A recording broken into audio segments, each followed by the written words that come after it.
Every website, every artificial intelligence, and every piece of software you have ever used is made of rock, specifically quartz sand.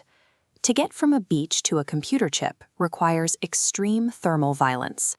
Manufacturers take concentrated silicon dioxide, purify it, and melt it inside a specialized crucible at over 1400 degrees Celsius. Into this vat of glowing liquid rock, an automated arm lowers a tiny seed crystal. As the crucible spins, the arm slowly pulls it upward. As the liquid cools, it forms a single, flawless, 200-kilogram cylinder of pure silicon. This massive column of crystal is so strong, it can hang suspended entirely by a single thread just 3 millimeters thick. This heavy, glowing pillar of stone is the physical canvas for the modern digital age. Soon it will be carved into mechanical structures so small they are measured in atoms.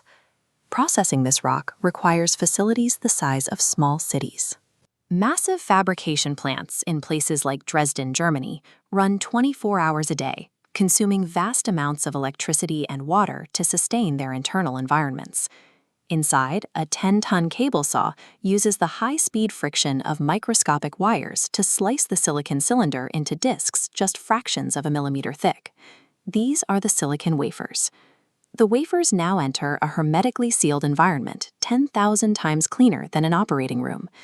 Because a single dust particle can destroy a chip, human workers wear full protective suits, while automated robotic tracks and sealed transit pods handle the physical movement of the silicon.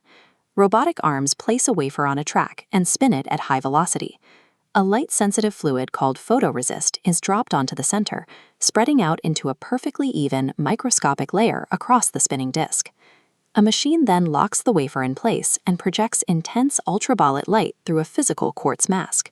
This light casts shadows, exposing a microscopic blueprint directly into the chemical coating. Early engineers like Jack Kilby hand-drew individual, crude components.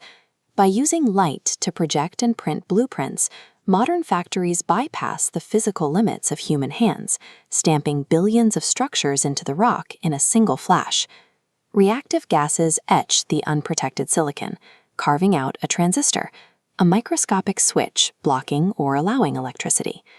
To make this rock conductive, a beam of boron or phosphorus ions shoots into the gaps, permanently altering the silicon lattice's electrical properties.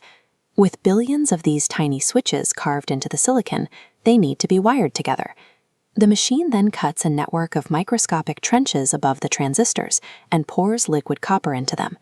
Because liquid metal overflow would cause a short circuit, rotating pads and a slurry of ceramic particles are applied to the surface. This brutal mechanical friction grinds the excess copper perfectly flat, physically isolating the individual wires.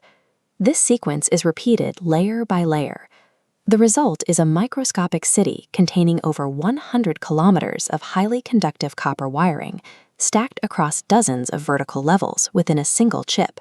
Computer logic is the physical movement of electricity through a microscopic labyrinth of ground copper and etched rock.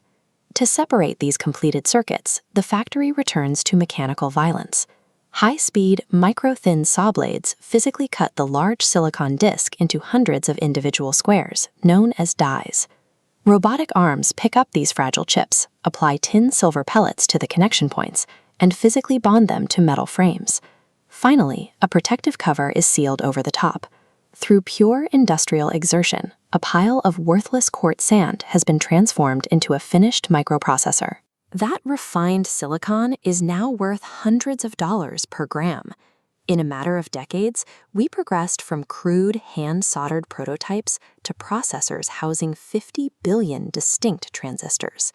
Every digital action on Earth, from the code to the cyberspace, is electricity forced through physical trenches of rock and metal, carved by the relentless motion of heavy industry.